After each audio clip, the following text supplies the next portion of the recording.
Chapter 7. Their value to society.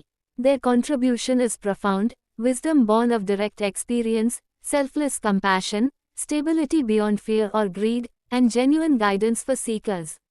Their very presence uplifts collective consciousness. Chapter 8. Universal protection. Hindu scriptures affirm that awakened individuals receive complete protection beyond ordinary defense. This arises from harmony with cosmic order, the universe preventing harm before it manifests. The Bhagavad Gita explains that those free from delusion come under divine care, guided by higher spiritual nature rather than material forces. The Katha Upanishad declares the self cannot be injured, no weapon, fire, water, or wind can touch it. The Varaha Upanishad compares this to a snake safe inside an anthill. Breaking the body doesn't destroy inner consciousness.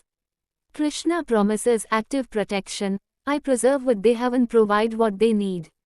This works at destiny's level, preventing harm before it arises. In the Mahabharata, when Yudhishthira sought blessings before battle, Dronacharya blessed him, declaring that one who protects dharma is protected by dharma itself. The Shvetashvatara Upanishad describes Rudra's gentle form removing fear. The Chandogya Upanishad teaches that where the self-known abides, peace naturally arises among beings. Chapter 9. Scriptural basis for invulnerability. 3 foundations. First, the self cannot be harmed, Katha Upanishad, Gita. Second, divine protection proactively prevents harm, I will free you from all harm.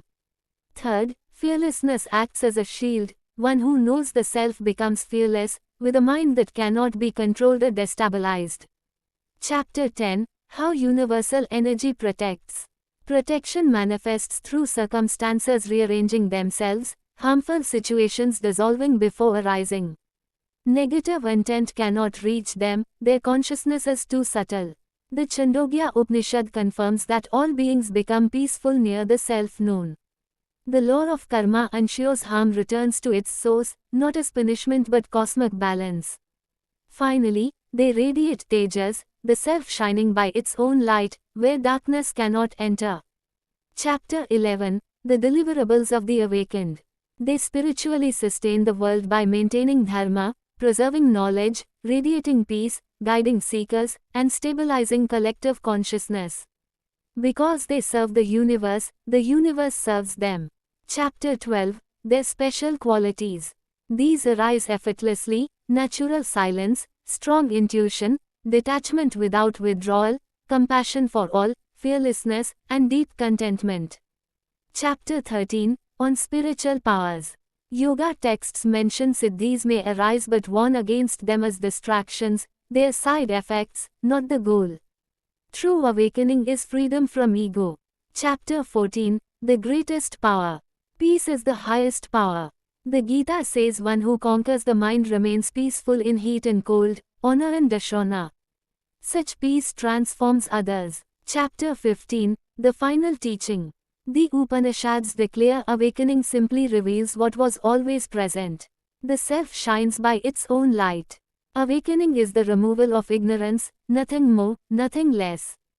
Chapter 16. Summary. Spiritual awakening is rare, requiring purification. It involves hardships, transforms the individual, benefits society, receives divine protection, and may bring inner powers, but ultimately leads to peace. It reveals the ever-present self. Scriptures affirm that the awakened walk the world untouched, unshaken, and unbound, protected not by force, but by the universe's very structure.